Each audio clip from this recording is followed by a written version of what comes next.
मैं अनुराग Verma Indian arts academy के YouTube channel में आपका स्वागत करता हूं। आज हम बात करेंगे विष्णु खरे द्वारा रचित कविता सत्य, उसका पार्ट 2 वीडियो आज मैं लेकर आया हूं। पार्ट 1 वीडियो मैंने इंडियन आर्ट्स एकेडमी के यूट्यूब चैनल पर अपलोड कर दिया गया है। अगर आप उसे ना देखे होंगे तो कृपया देख ले, क्योंकि जब तक आप पार्ट 1 वीडियो नहीं देखते हैं तो नेक्स्ट पार्ट 2 वीडियो आपको समझ में नहीं आएगा। तो इसके लिए आप पार्ट 1 वीडियो अवश्य देखें। चलिए आज हम लोग बात करेंगे पार्ट 2 वीडियो का, है ना। तो ये है विष्णु खरे द्वारा रचित सत्य कविता, ठीक है। तो पिछले क्लास में हम लोग यहाँ तक देख लेते कि अंतिम बार देखता सा लगता है वह कौन, जब विदुर क्या क्या था पलटकर देखता है ना। लेकिन विदुर जो था अंतिम बार पलटकर देखा था किसको, युधिष्ठिर को, और तब युधिष्ठिर को वह देखता सा लगता है। आगे हम लोग बात करेंगे कविता पे, और उसमें से उसी का हल्का सा प्रकाश जैसा आकर समा जाता है हमें। किसमें, जब विदुर पलटकर देखा था किसको, युधिष्ठिर को, तो वह पलटकर जब देखा तो उसी से एक प्रकाश का कुंज निकलता है, अर्थात प्रकाश निकलता है, और वह प्रकाश आकर समा जाता है हमें। किसमें, युधिष्ठिर में वह निकलकर समा जाता है, ठीक है। आगे हम बात करते हैं, जैसे समी वृक्ष के तने से टिटक कर, जब उसके अंदर युधिष्ठिर के अंदर वह प्रकाश आता है और समा जाता है, और फिर विदुर, समी वृक्ष के बारे में आप लोग जानते होंगे, कांटेदार वृक्ष है और पतला पतला उसका पत्ते होते हैं, तो उसके सामने वह टिटक कर खड़ा रहता है। कौन, विदुर। न पहचानते हुए विदुर ने धर्मराज अर्थात युधिष्ठिर, धर्मराज का मतलब युधिष्ठिर होता है, न पहचानते हुए विदुर ने धर्मराज को निर्मेश देखा था अंतिम बार। अर्थात बोला जा रहा है कि विदुर जो है पहचान रहा था किसको, युधिष्ठिर को, लेकिन न पहचानने का एक नाटक करता है कि मैं युधिष्ठिर को नहीं पहचान रहा हूं, है ना। और अंतिम बार देखा था किसको, युधिष्ठिर को, कौन, विदुर, है ना। और उनमें से उनका आलोक धीरे धीरे आगे बढ़कर मिल गया था युधिष्ठिर में।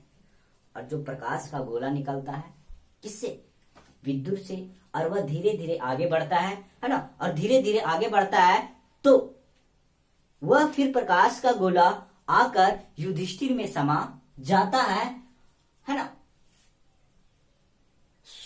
सिर झुकाए निराश लौटे हम, कि सत्य अंत तक हमसे कुछ नहीं बोला। और फिर जब युधिष्ठिर में वह प्रकाश का कुंज समा जाता है, लेकिन वह युधिष्ठिर को जरा सा भी उस चीज के बारे में पता नहीं चलता है कि वह प्रकाश का कुंज मेरे अंदर समाया, और पुनः वह निराश, सिर झुकाए निराश लौटा हम, कि सत्य अंत तक हमसे कुछ नहीं बोला। युधिष्ठिर निराश लौटते हैं कि विदुर तो देखे थे पलटकर, लेकिन उनसे युधिष्ठिर से जरा सा भी कोई शब्द ना बोले थे। और फिर वह युधिष्ठिर जो है वहां से निराश होकर लौट जाता है। हाँ, हमें आकार से निकलता वह प्रकाश पुंज देखा था। युधिष्ठिर बोल रहे हैं कि मैंने वो जो विदुर थे उनमें से एक आकार सा, मतलब बहुत बड़ा सा एक प्रकाश का कुंज मैंने अपनी आंखों से निकलते हुए देखा था, है ना। नेक्स्ट है, हम तक आता हुआ, मतलब वह निकला था और हमारे पास, मतलब हमारे तक वह आया था। वह हमसे विलीन हुआ, मतलब हमें मिला, हमसे होता आगे बढ़ गया, मतलब वो हमारे पास आया और हमारे पास से वह आगे बढ़ जाता है। हम कह नहीं सकते ना तो हम में कोई स्फुरन मतलब हलचल, जो वो प्रकाश का कुंज उसमें समाया था, तो वह जब प्रकाश का कुंज किसमें, युधिष्ठिर में समाया, तो उनके अंदर किसी भी प्रकार का हलचल नहीं होता है ना।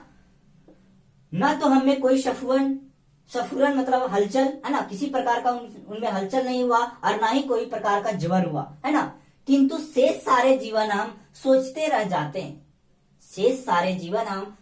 रह जाते हैं, जैसे कैसे जाने कि सत्य का वह प्रतिबिंब हम में समाया था, युधिष्ठिर संपूर्ण जीवन इस बात को लेकर सोचते रह जाता है कि हमारे अंदर जो वो प्रकाश का पुंज आया कि नहीं आया, हमारे अंदर सत्य समाया या नहीं समाया, यह बात को लेकर युधिष्ठिर सारा संपूर्ण जीवन सोचते रह जाते हैं। कैसे? हमारी आत्मा में जो कभी कभी दमक उठता है, क्या वह उसी का छुअन है? युधिष्ठिर कहते हैं कि वह समाया या नहीं समाया हमें यह मुझे पता नहीं, लेकिन कभी कभी जो हमारे हृदय में दमक उठता है, हलचल आता है, क्या यह उसी का छुअन है? अर्थात क्या यह सत्य का छुअन है? जैसे विदुर कहना चाहते तो वही बता सकते थे। अगर विदुर जो समी के वृक्ष के सामने टिटक कर देख रहे थे युधिष्ठिर को, अगर वह युधिष्ठिर से बात करना चाहते तो वही कुछ बता सकते थे, बात कर सकते थे, लेकिन वह जरा सा भी उनसे बात नहीं किए थे। सिर्फ उनसे एक प्रकाश का कुंज निकला था और वह युधिष्ठिर में आकर समा गया था और युधिष्ठिर उन्हीं चीजों को देखे थे अपनी आंखों से, लेकिन उनको विश्वास नहीं हो रहा था कि वाकई में मेरे अंदर सत्य समाया या नहीं। लेकिन युधिष्ठिर कहते हैं कि कभी कभी मेरे अंदर जो हलचल आता है वही लगता है कि उन्हीं का छुअन है ना। आगे कहते हैं विदुर कहना चाहते तो वही मुझे सत्य के बारे में बता सकते थे। सोचा होगा कि माथे के साथ अपना मुकुट नीचा किए युधिष्ठिर ने खड़गप्रस्थ से इंद्रप्रस्थ लौटाए। और जब विदुर युधिष्ठिर को कुछ भी नहीं कहते हैं, तब युधिष्ठिर क्या करते हैं? माथा झुकाए, है ना, अपना मुकुट नीचे, मतलब माथा तो झुकाते हैं, साथ में जो युधिष्ठिर मुकुट को भी अपने हाथ में ले लेते हैं और खड़गप्रस्थ से इंद्रप्रस्थ वह लौट आते हैं, क्योंकि उनको लगता है कि मैं सत्य को पा नहीं सकूंगा, लेकिन सत्य युधिष्ठिर के अंदर समाया था, जिसके कारण उनके अंदर ये सारी हलचल हो रही थी। नमस्कार, धन्यवाद।